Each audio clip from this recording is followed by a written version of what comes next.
Okay, we have one more very interesting thing in the program tonight, and it's a demonstration of by Matt Ginsberg on Dr.Fill.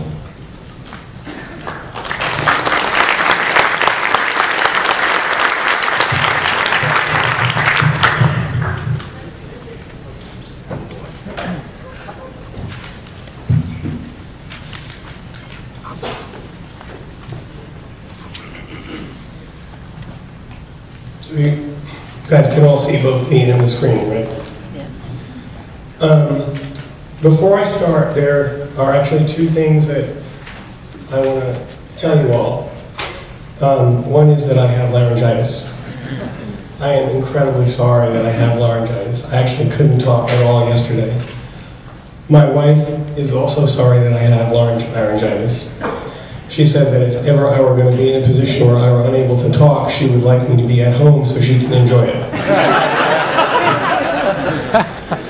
That's the first thing. The second thing is, I noticed today when Dr. Fill would complete a puzzle and Will would give an accounting, that when Dr. Fill did well, nobody said anything. And when Dr. Fill did poorly, everybody applauded. And I want you to know that Dr. Phil's feelings are hurt. And I also want you to know, so I've actually gone out and I have asked a bunch of the constructors if they're gunning for me. And they all say no. And I just want to say in public that I believe them.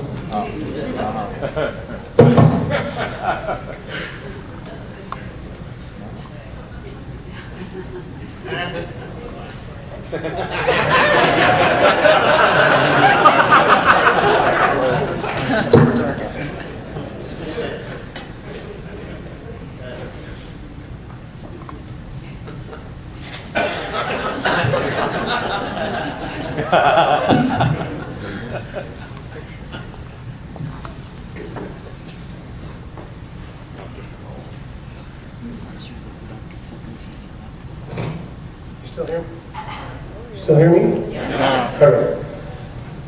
Okay, so as far as what I want to do today, I actually want to do a few things.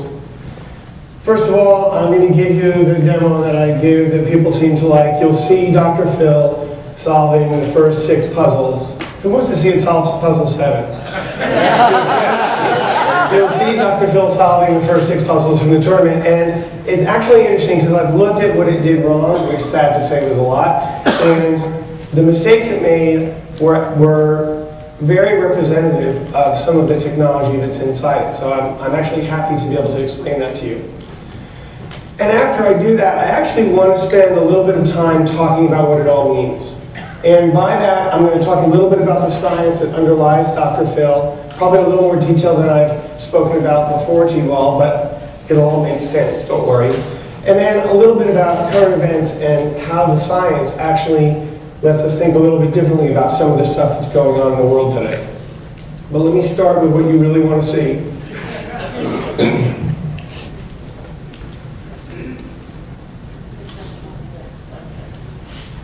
So,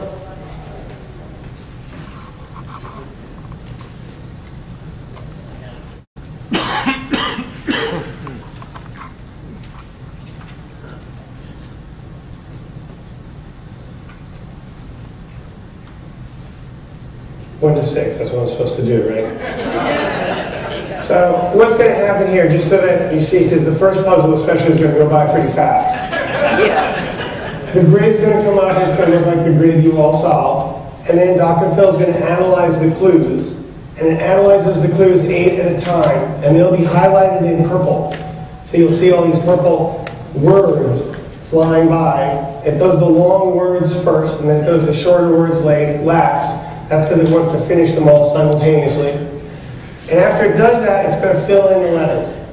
And I'll talk about the actual fill when it's up there. The interface knows the right answer. Dr. Fill doesn't know the right answer, as you'll see later. So a letter that it puts in that's wrong will be highlighted in yellow, and a letter that's put in that's right will just look like a normal letter.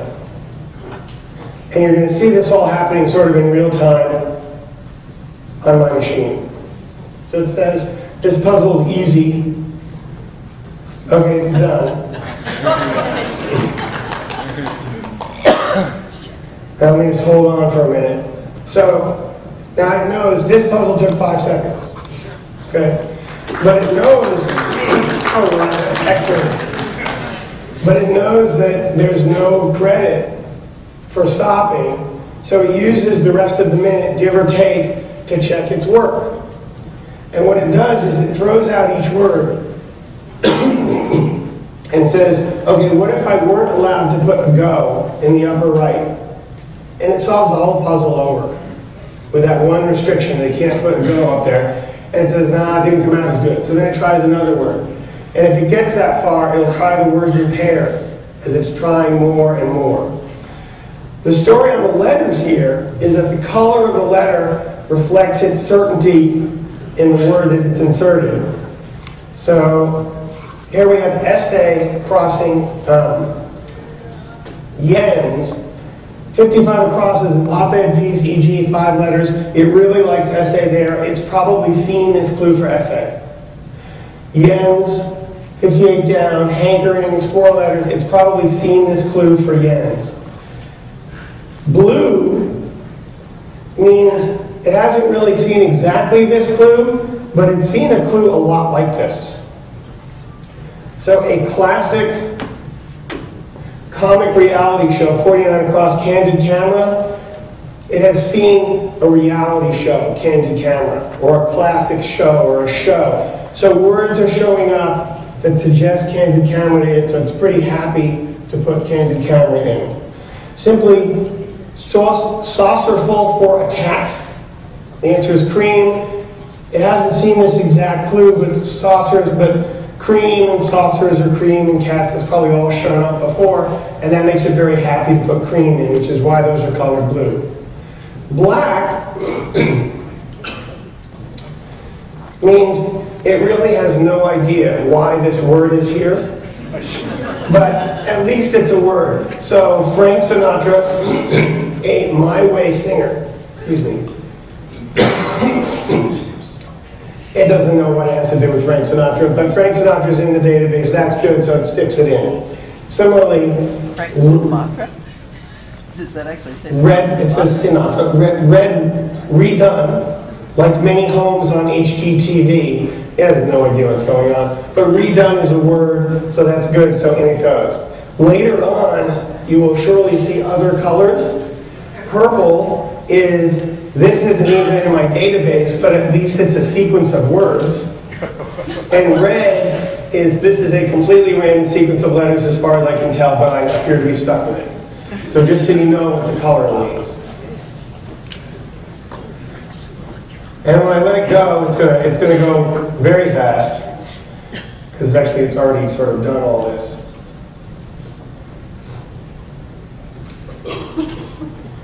And here's puzzle 1 finishing up, and it took it about 45 seconds. When it's done checking its work,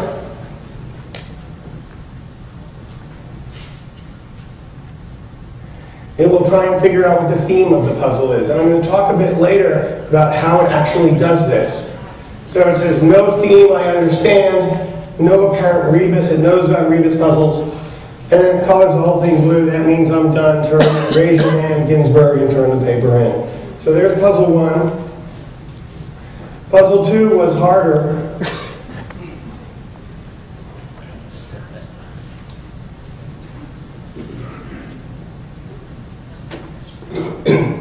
So puzzle 2 takes it 8 seconds. It's harder. And now it's going to run around and do the same thing you saw before as it tries to consider filling the puzzle without these various words. Now obviously on these, it doesn't help because the puzzle's already right. But in many cases, and you'll see some later, where it's made mistakes, throwing out these words lets it find ways around them as it finds fills that avoid the mistakes it's made before. It says puzzle 2 is moderate. I've actually told it how hard figure them aloud too, because that's in the handout we get, how hard each of the puzzles is expected to be. So that's puzzle 2, which it also got right. Now we have Merle Regal.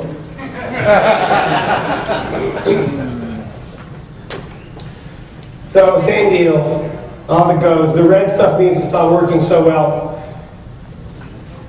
Caught sting. That's the kind of thing that is a sequence of words that doesn't really know what's going on, so it colors it purple. And this, the A-apt, I don't know how you even pronounce that, but the A-aptin in 10 is colored red because that's not even a legal sequence of words as far as it's concerned. So it's running around, it's trying to improve things.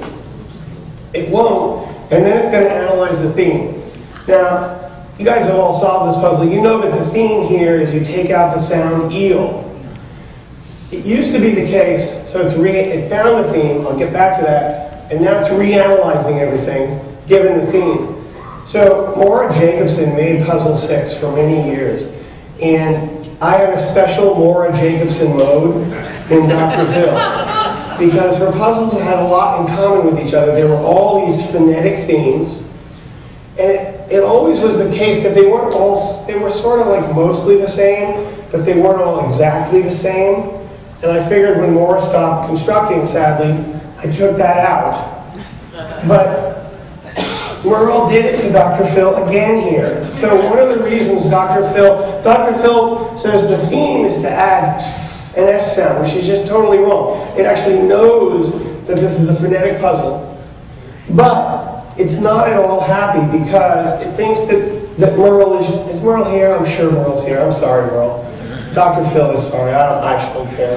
But it thinks that you haven't honored the theme. So if you look at Wing, West Virginia, that's supposed to be take the eel out of Wheeling, West Virginia.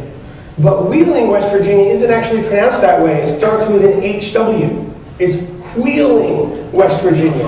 And if you take the eel out, you get Wing, West Virginia, and that's not this.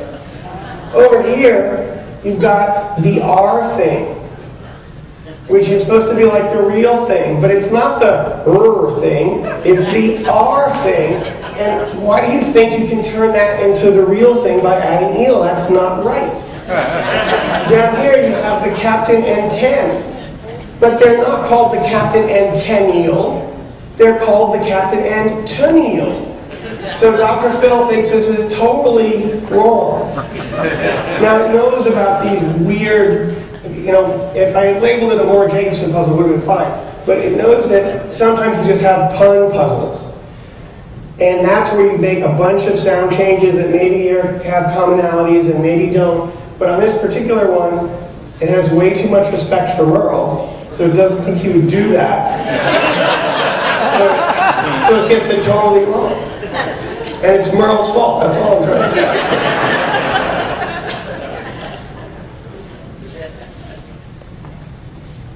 say. Okay, this is puzzle 4. This also went pretty well. So this is right, this took 8 seconds, or 6 seconds, I think. And as before, it's going to spend the rest of the minute checking it. And then I think it doesn't figure out a theme on this.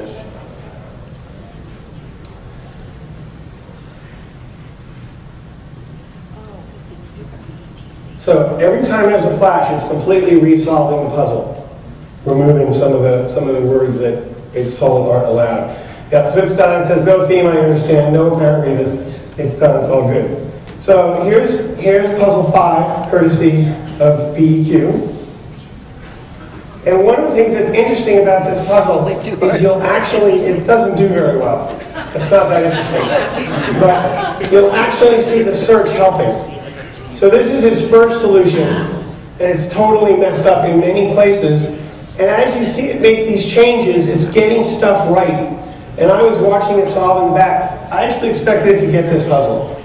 Because usually once it gets into this kind of mode, it eventually manages to get all the way through. This particular one it didn't. And let me talk a little bit about why. Because again, I think the mistakes are sort of instructive. So over here, This is actually very close. So it's got shill for laid back in slang. And it thinks, well, I don't really know what's going on, but it's quite happy about snap, which is a break in the winter. Because you have all these cold snaps in winter. So winter says, oh, a snap, that's got to be right. Especially because it's got the AP, it's awesome. The right answer is chap, but it doesn't know.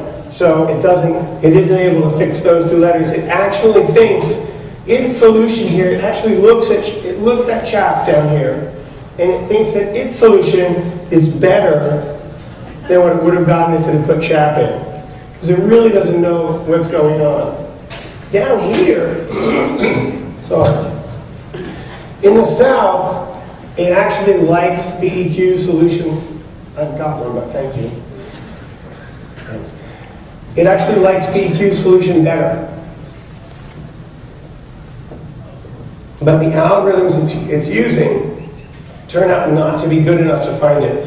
This happens when I make a bunch of changes. I typically retest Dr.Fill on 100 New York Times puzzles it's never seen before.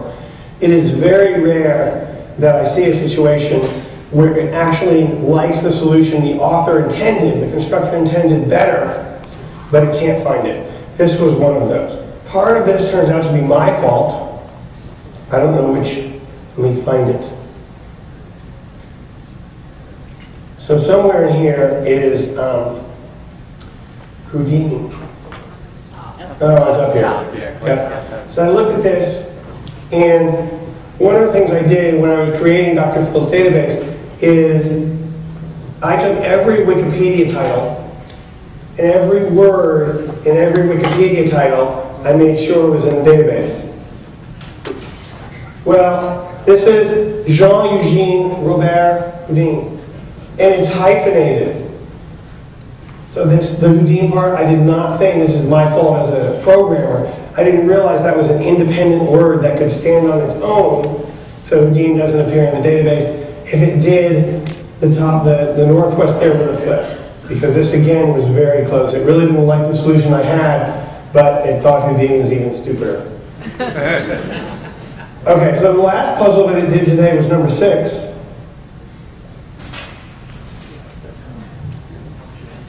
And again, this is Anna's puzzle. This is interesting.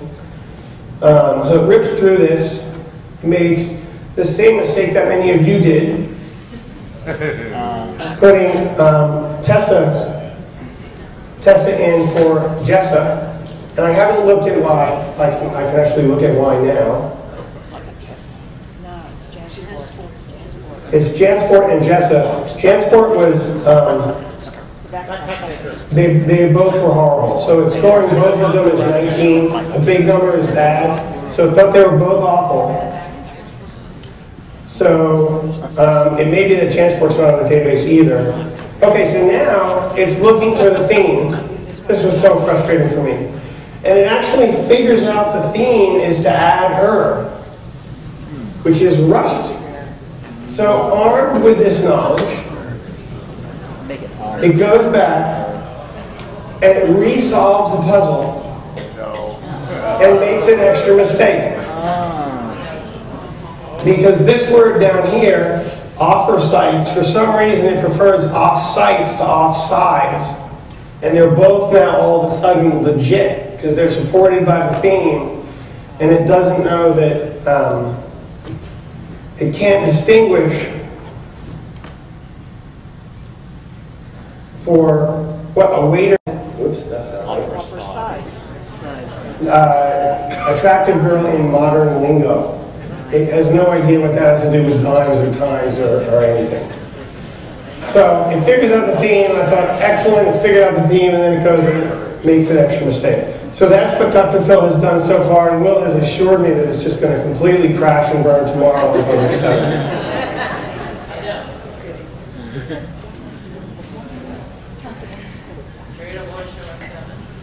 Yeah, well, yeah, Will would be sad. A lot of people would be sad. It didn't have to. What was the score? I actually don't know what the score was after 6. It said at the bottom, but I missed it. Yeah, but its times are messed up and so forth and so on. Okay, so what do I have to say about all this? Because this actually I want to talk about.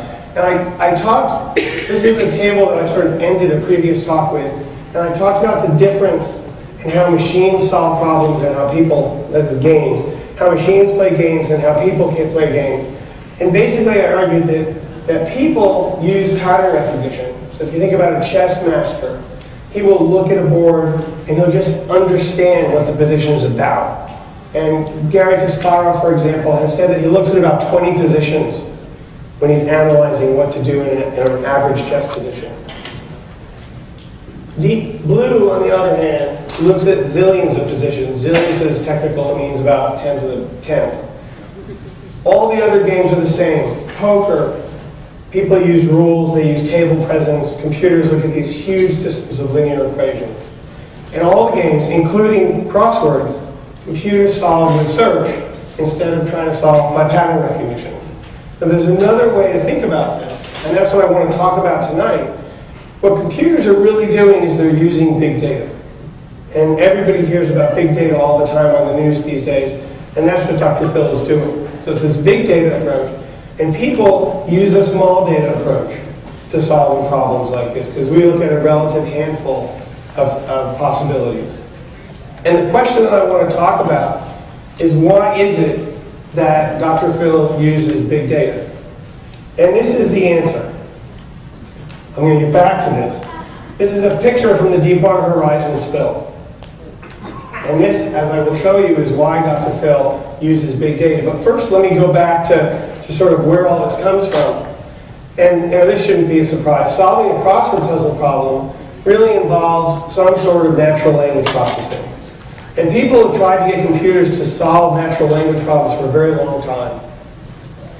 And the difficulty is that natural language processing is what people in computer science call AI complete.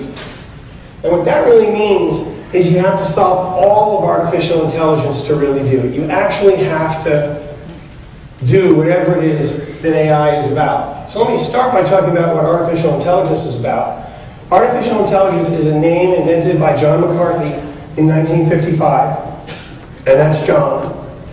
And the definition, if you look on Wikipedia, they'll say that John described AI as the science and engineering of making intelligent machines. And what this really shows you is that you can't trust Wikipedia. So I knew John very well. He did not look like this. I don't think I ever saw him in a suit. He was constantly making jokes. All scientists, I find in talking, I've known these folks, and they're all crack-ups, right? They don't want to look, do you want to look like this? So, when I started doing AI, John told me what he thought AI was. And if you look at computer science is basically trying to get computers to do really well what people do badly. So we are terrible at balancing checkbooks. So the idea is to get computers to do it well. We are terrible at dealing with databases of billions of facts. So the idea is to get computers to do it well. And what John told me is that AI is an attempt to get computers to do badly what people do well. And he was right. Okay, so lots of people in AI try and do these things like natural language processing that people are really good at, and they're terrible. So the first one I'm going to sort of talk about is common sense reasoning. And I'm going to try and do a little demo of this. So John spent most of the last half of his career working on common sense reasoning. And when I started doing it and I was with him, I worked on common sense reasoning. And there's this maxim in artificial intelligence that you work on what you're lousy at. And my wife will tell you this is perfect for me because I have no common sense whatsoever. So I actually came to understand the kinds of mistakes that machines would make in terms of common sense reasoning. So I need a volunteer. I'm not going to get a volunteer. Common sense reasoning takes over. Come on.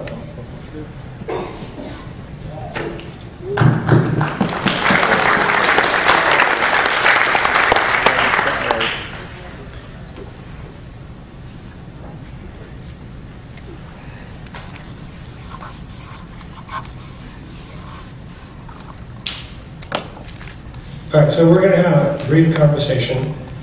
Just, be yourself, and I'll do my best to emulate a computer. So what's your name? Robert. My name is Phil, with an F. People get that wrong a lot. Where are you from? I live in Westchester. How'd you get here? By train. How did you get here? I was put in a little box and I showed up. How are you getting home? By train. What do you mean you're put in a little box and you... I'm asking the questions. So, how are you going to find your train? I'm going to go to Grand Central and find the train. How are you going to get to Grand Central? I'm going to take the subway. How are you going to... How are you going to find the subway? I know where it is. Where is it? What if they moved it? Then I would look up where it is. What if they moved it and didn't tell anybody? Then I would find a different subway. What if they moved Grand Central? They're not going to move Grand Central. How do you know that? Because why would they move Grand Central? Who would stop them? They have no reason to move Grand Central. What about your house? Where's your house? I live in an apartment in New Rochelle. What if somebody else is living in your apartment? But someone isn't living in it. How do you know that? Because no one else has a reason to live in my apartment. There are a lot of homeless people in New York. I mean, no one has a reason to live in my apartment specifically. The chances of that happening are so minute, it's nothing to worry about. I think you should check it out. So you don't know where the subway is. You just have this vague suspicion of where the subway is. You don't really know where Grand Central is. You have some vague... What if there are no trains from Grand Central back to Rochester? Then I'm gonna take a cab, I guess. I don't know. You know how much a cab would cost? Yeah, like $100. I don't really have a backup plan. So you've got this situation where you don't know where Grand Central is, you don't know where the subway is, you don't know where your apartment is. For all you know, somebody nuked Rochester, and you have no backup plan at all. Westchester, sorry. And you have no backup plan. Yeah. And that doesn't bother you. Well, it would bother me. Thank you.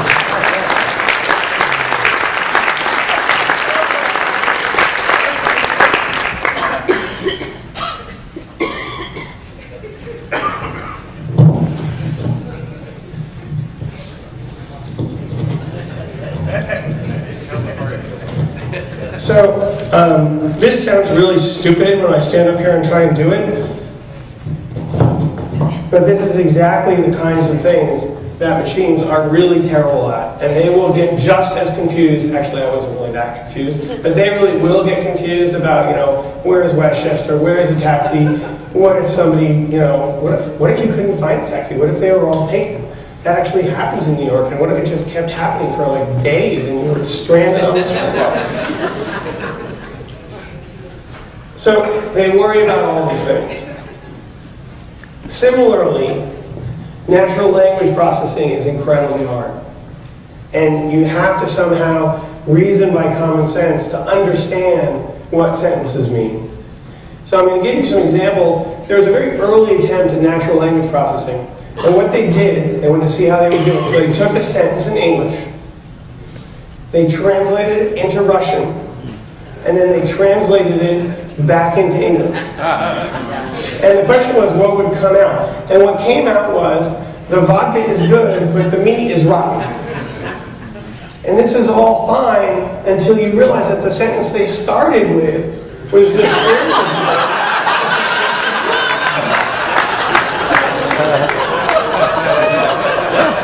And this is what happens when you don't know what any of it means. You're just translating one. So then there was a breakthrough. I think it's actually legitimate to call it a breakthrough. People realized that if you can't figure out what's going on, and we can't, just use statistics. And they started doing this as big data. they started doing all this analysis that, if spirit is near willing, that means one thing, but if spirit is near intoxicated, that means something else.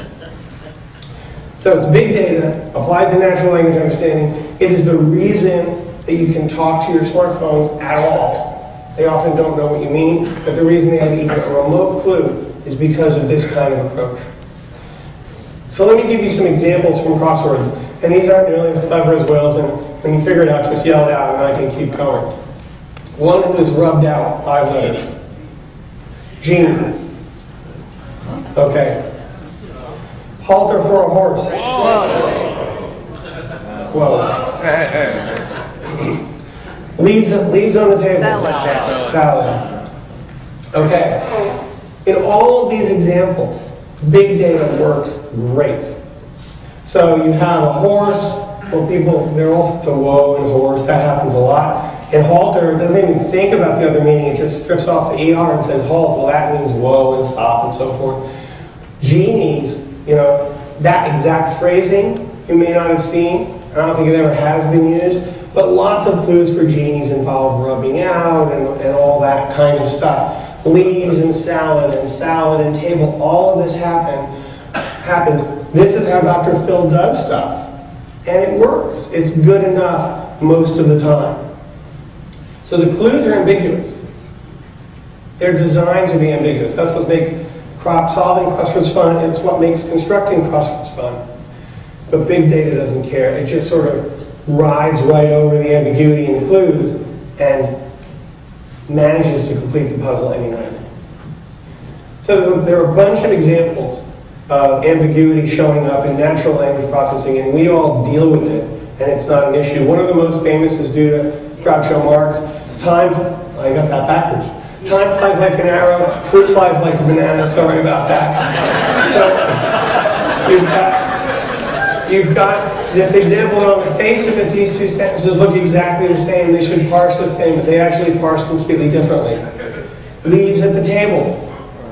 Two completely different parses were capable of dealing with the ambiguity. I wrote an AI textbook, and this was an example that I put in the book. I hit the man on the chest with a hammer. This is a massively ambiguous sentence. Did I use a hammer? Did the man on the chest have a hammer? Was there a painting of a hammer on the chest? Was the man standing on the chest? Did I hit him on the chest? This is a tremendously ambiguous sentence. We have no trouble dealing with it. The reason this sentence was in my book is because my favorite example of an ambiguous sentence, the publisher would not allow me to put in the book. But I can use it now.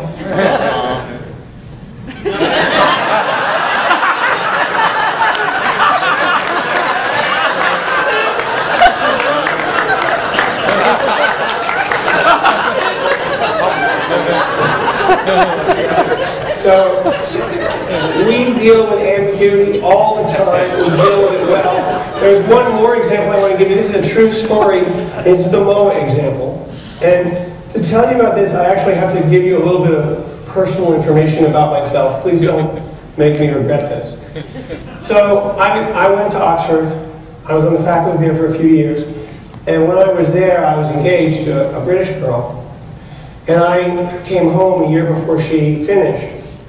And the deal was I was going to come home and I was going to live my life, and she was going to come over a year later, we were going to marry, we were going to live happily ever after. And she didn't. And I was crushed. I was just completely devastated. Nobody would, I was a social outcast for years, which I knew, because I knew I was just a wreck. And what I did in the 5 years it took me to get over her, seems to make sense, right? Now, the story is good because now I have a plane and a better wife. So this is the plane. This is me in it. My mom was not at all happy with this plan. The picture is not upside down. So here you can see the sun on the elevator on the tail. So the sun really is up there. So I get to fly around this plane. It's lots of fun. And I lived in California. And one day in California, I decided I wanted to go flying. So before I get to that, I have to tell you about MOA. So who here knows what a MOA is? Well, through crosswords, you all know what a MOA is. The MOA, generally appearing only in crosswords, is any of a variety of usually very large extinct flightless birds of New Zealand. It's the kind of thing you talk about every day. It turns out that in the aviation world, there's another meaning for MOA. MOA stands for Military Operations Area. They're generally big. They're like the size of Delaware. And they start about 10,000 feet off the ground. They go to maybe 20,000 feet off the ground. You're not supposed to fly in them because you could get shot down. And that's bad for people in these little biplanes. It's just terrible. Or there could be another plane going by at Mach 1.5. It's just, you look on the map and you stay out of active MOAs. It's really important this is drilled into you. So here I am, here's the Bay Area, there's San Francisco up there. San Carlos, my little plane is based in San Carlos right here. So there I am, ready to go flying. And before I go flying, I'm at San Carlos, you dial up and you get what's called ATIS, which is Advanced Terminal Information Service. It's the weather. Before you take off, you're supposed to get the weather. So I dial up and I get the weather, and it gives me the usual stuff, and then it says, all pilots beware of the MOA to the east of the field. So oh man, this is bad. Because this is not an encounter that I want to have. So I call the tower and tell them I'm ready to taxi. And I say, what about the MOA to the east of the field? Am I supposed to call Oakland Center to find out more about that? Oakland Center is who you talk to when you're airborne in the Bay Area. And they say, no, that's not going to be a problem. So immediately I sort of downgrade the MOA to this. And then they say, actually, it's located between taxiways B and C. So now I think, well, it's supposed to be the size of Delaware. I think it's probably one guy with a rocket launcher. So that's my current view of the MOA. But in all honesty, I'm still worried. They've been very reassuring, but it's Arnold, right? I don't want to mess with this guy with a rocket launcher between taxiways B and C. So I stop and I just sit there and I don't start taxiing. I think about it, and I realize that there is, in fact, another definition of a MOA.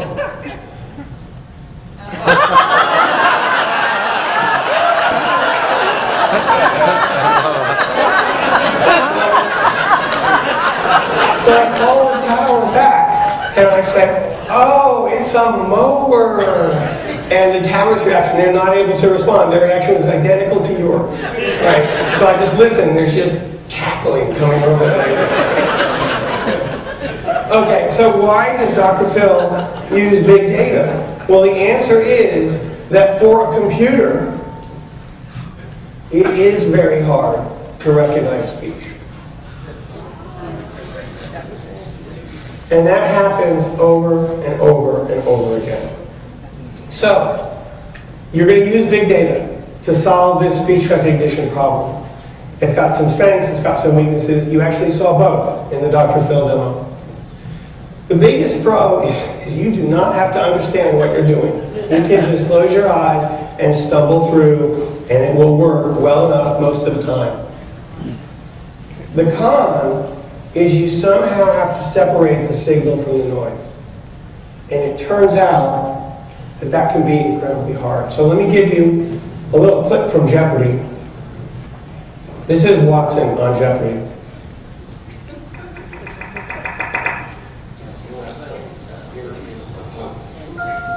Its largest airport is named for a World War II hero. It's the second largest for a World War II battle.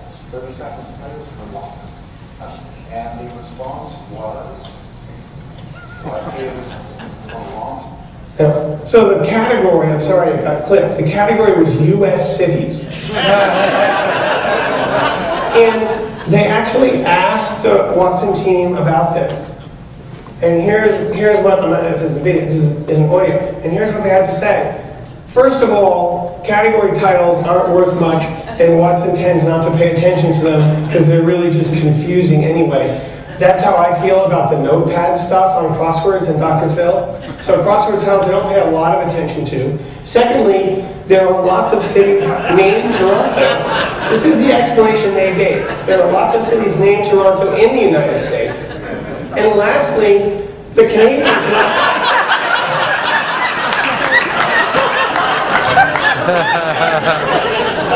As a a baseball team, really, that should be good.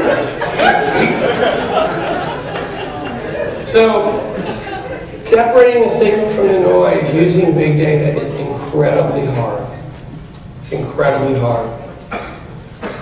And the bottom line is when you use big data, all that you'll ever get is a hint as to what the right answer is. And Dr.Fill, when you see it coloring the things, green and blue and purple and black, it doesn't know when it has the right answer. It just sort of sniffs at the right answer. It suspects it has the right answer. In spite of that, Watson works.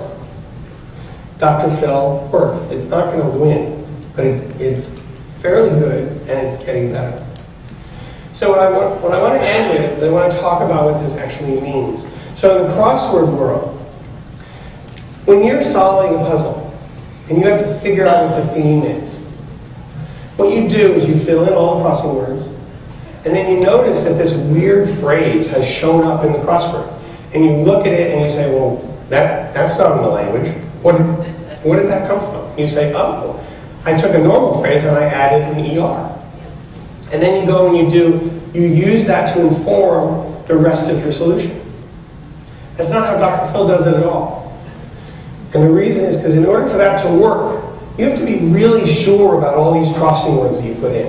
You have to know that this bizarre, out-of-the-language phrase is right, because you've got to draw conclusions from it. Dr.Fill doesn't work that way. Dr.Fill guesses, because that's really all it's doing, at all the crossing words. And then it looks at all the theme entries, and it looks for commonalities. It says, oh, I added an ER in 3 separate places. That's probably the theme. Or I added this particular sound in 3 separate places, or I took out this sound. So it is guessing everywhere. And maybe there are 5 theme entries and 2 of them are totally wrong, but the 3 that are left are typically enough for it to actually figure out what the theme is, because it looks for modifications that happen more often than other things. And it's got all these rules about how it has to do that. And the reason it has to do it this way, unlike you, Dr.Fill is never sure about the crossing words. They're all guesses. And I developed technology that will let it use those guesses to try and figure out what the theme of any particular puzzle is. So that's big data and crosswords, but there's also sort of big data in the real world.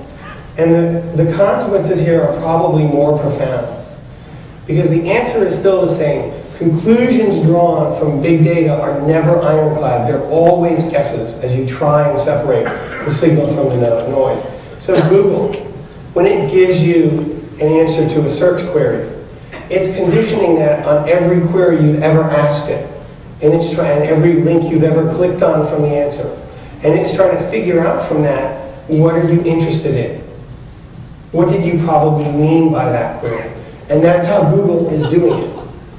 And if you've got kids or somebody who's a different computer than you, and you type a query into Google on your computer and a query into Google on their computer, you get completely different results, because Google is conditioning it based on what it thinks you want.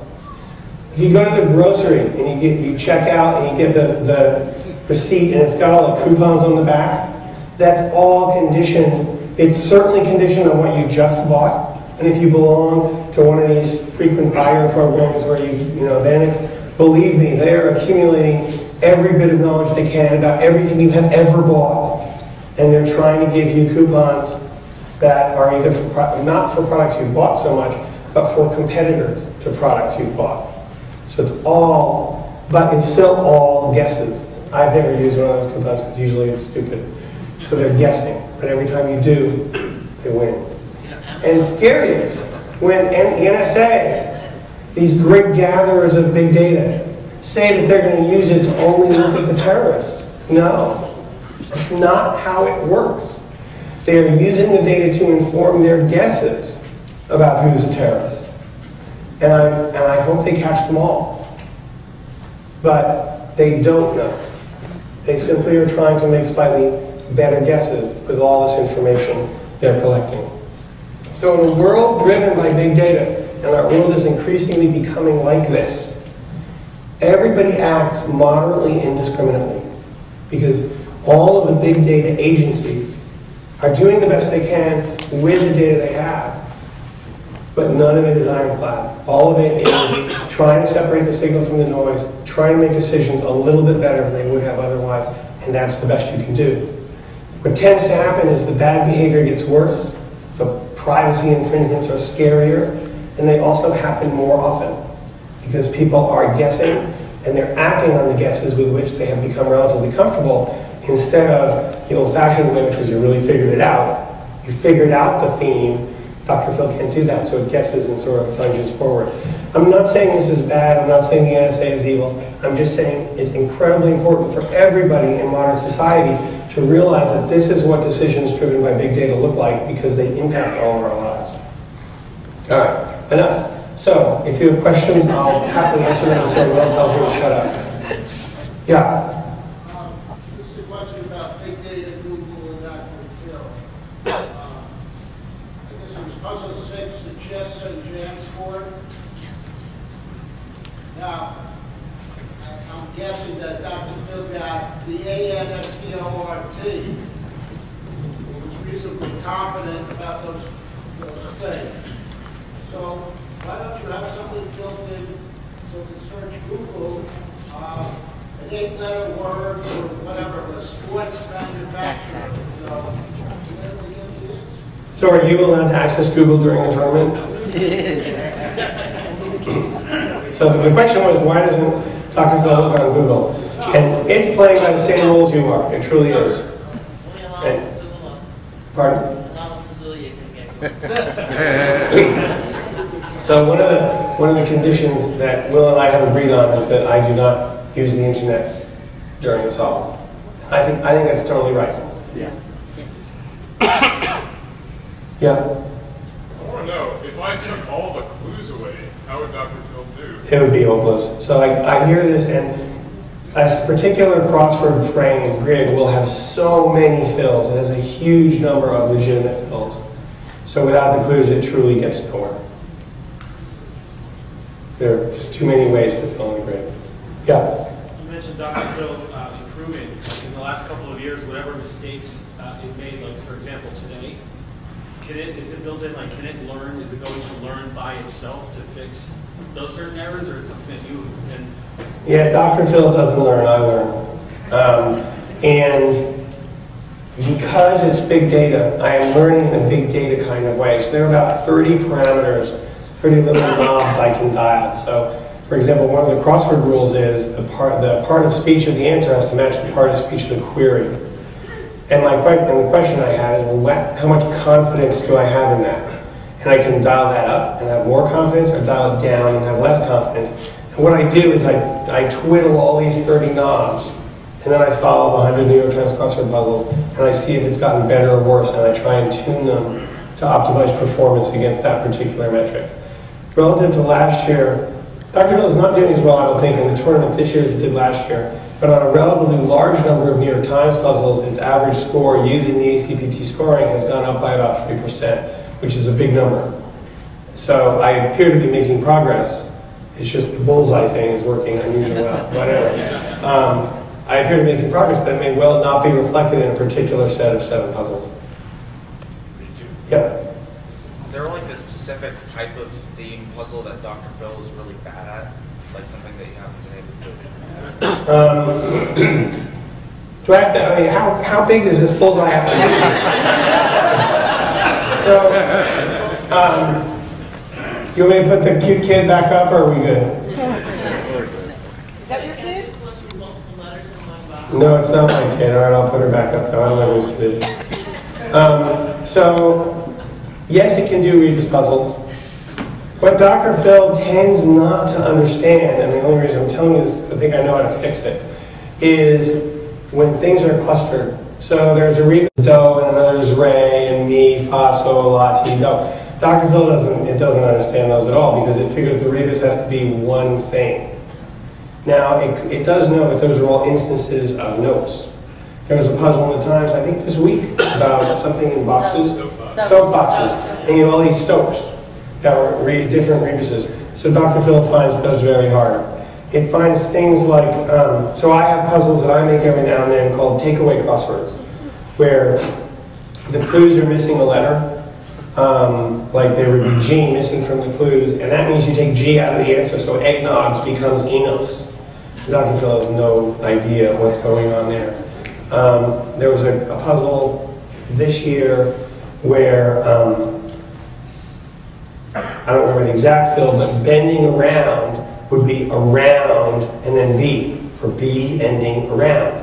And all the theme entries were like that. Dr. Phil can't do that because it just doesn't understand.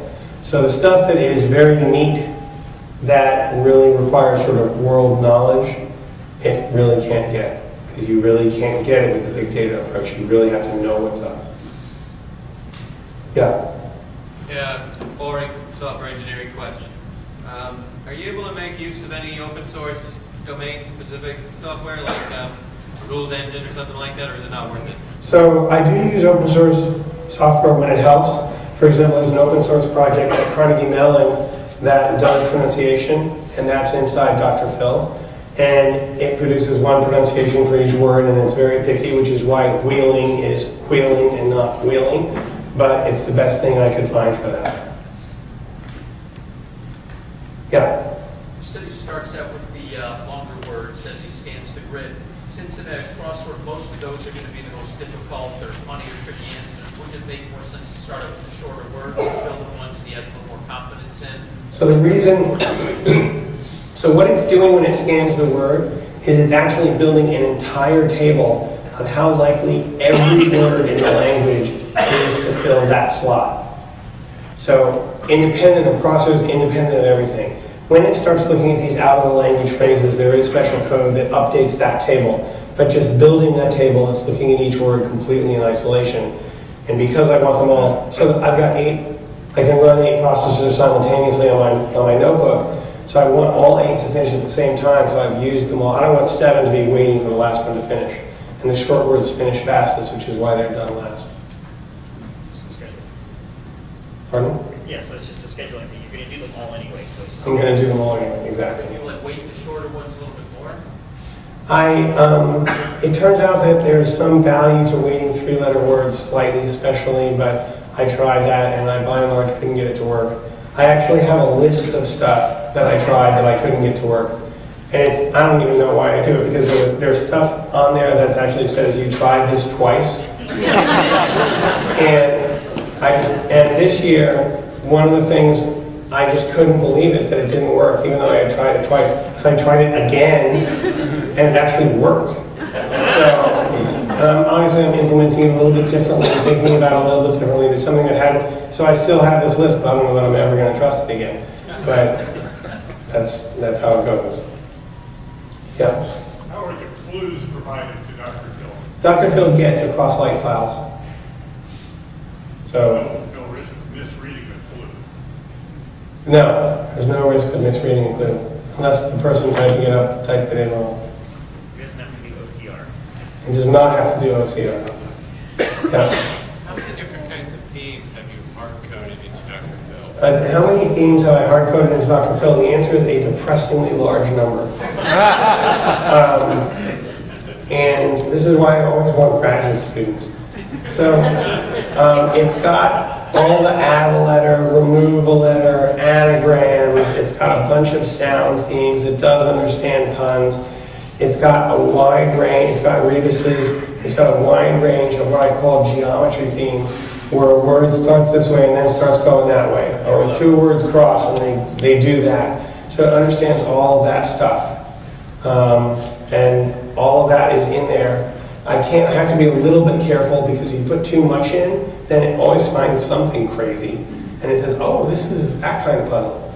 And so, for example, the geometry themes for the tournament this year, I actually said, on an easy puzzle, which is like under 30 minutes, assume it's not one of these crazy geometry themes, because those are always in the really 2s and the 5s and the really hard puzzles. So I'm trying to be a little bit selective. One of the things that I've wondered about is a lot of puzzles have backwards words. There was a puzzle a couple of years ago where every other row was backwards. So I could just take every word and add its inverse to the database, but then the amount of garbage that would come out would be stunning. So I have to be careful to have it actually really think. And when I add a new theme, I have to spend a lot of time tuning things. You know, how many theme entries do there have to be? Can there be short ones? What if it's, so usually themes are located symmetrically, but sometimes the last symmetric one is a reveal. So I've got to make sure all that stuff is in there and it's doing its best to try and figure that all out. But a bunch, is, I don't know, 15% of the code, just guessing, is about theme entries. Yeah. Is there any situation where Dr. Fill takes into account the date of the puzzle, like for Valentine's Day, or I think a few years ago, Darwin's birthday? No, I do not. That's a good idea. It will never help me with the ACPT. So I'm going to close my eyes on it. Yep. Does Dr. Fill have different success rate, pre-short CN versus short CN? So I haven't tried that. I suspect it would very much. One of the reasons, pardon? The question was, is the success rate different in pre-short CN versus short CN puzzles? And I like those puzzles a lot more. I think they're a lot more interesting, and there's a lot more wordplay, and that's part of what makes Dr. Fill fun. I can tell you that Dr. Fill regularly does much better on the New York Times puzzles than it does on the ACPT puzzles. And the reason I believe is because Will, I don't think, edits the clues as heavily, I think is probably the right word, for the ACPT puzzles. And all my knob tuning, I think I've got Will sort of dialed in. And when it comes to the ACPT, it's all different again. And Dr. Fill definitely does not do as well. Now I've got enough ACPT puzzles now that I could tune on them. The problem is that once these out-of-the-language phrases appear in an ACP puzzle, they sneak into my database. And then they're all of a sudden in the language. And I tried knocking out all the ACPT puzzles, but then it turns out that some of the old constructors of ACPT puzzles would publish them on their websites, and they would sneak into my database that way. And just getting them out of the database was nigh on impossible. So it's very difficult to tune on the ACPT puzzles specifically. So Will is kind enough to keep producing the New York Times puzzles, and I keep using them. Yeah, David. So some people have complained that the New York Times themes are very repetitive. Is there any way you can use Dr. Fill to support or refute that claim? I don't know why I would do that. So the question is whether I should support or refute the claim that New York Times themes are repetitive using Dr. Fill. It is hard to create a truly original crossword. I try all the time. I'm sure all the constructors try all the time. Every now and then there is one. There was a puzzle that I love where it would have like Apollo 11, 180 degrees, and the answer was Snoop or something. But when you rotate it 180 degrees, it actually says moon mission. Because all those letters are still letters, and there was 90 degrees and 270 degrees. And that's just totally novel. No puzzle ever before like it. Probably no puzzle ever again like it. And those, and the bending around puzzle, something totally unique like that, I really don't think I can do. But you don't see many of those. They're really tough to construct. In the back. Does Dr. Fill take into account the constructor? Is that part of the metric in figuring out a puzzle that certain constructors? Only if it's Maura Jacobson. But other than that, I haven't been able to find anything I can really latch onto. I don't trigger on BEQ, although maybe I should. Dr. Fill actually has a tremendous amount of trouble with Brendan's puzzles. Curse him. A feeling that I think many of you share, right? Yes. Anything else? Yeah.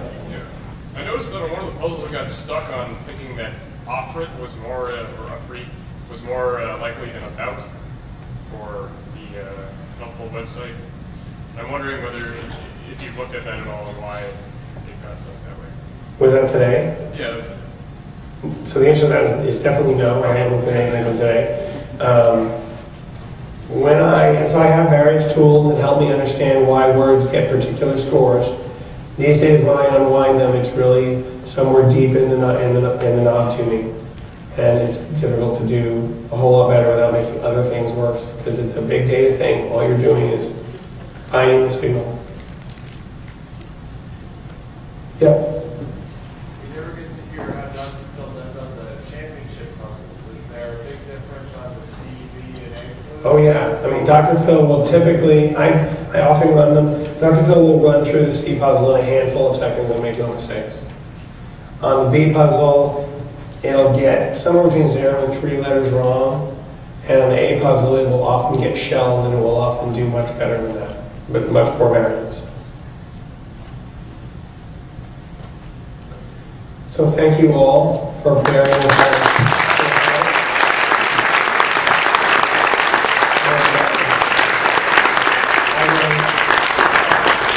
I will keep coming back until you have no choice but to applaud when Dr. Phil does that. Let me say one thing. We tend to think of this being humans versus computer, human ingenuity against a computer, and it's really human ingenuity versus human ingenuity. If Matt ever fine-tunes or is able to achieve Dr. Phil so it can beat human solvers, it's human ingenuity that is able to do that, so that's what we would applaud.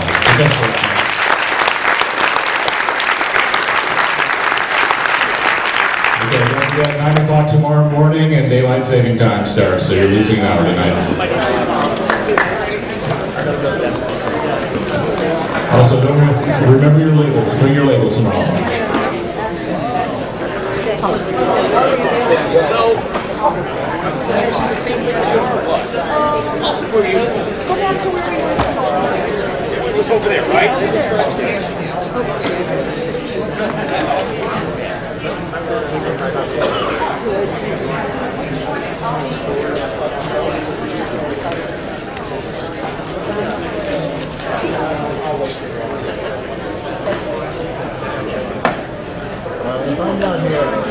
I have a feeling.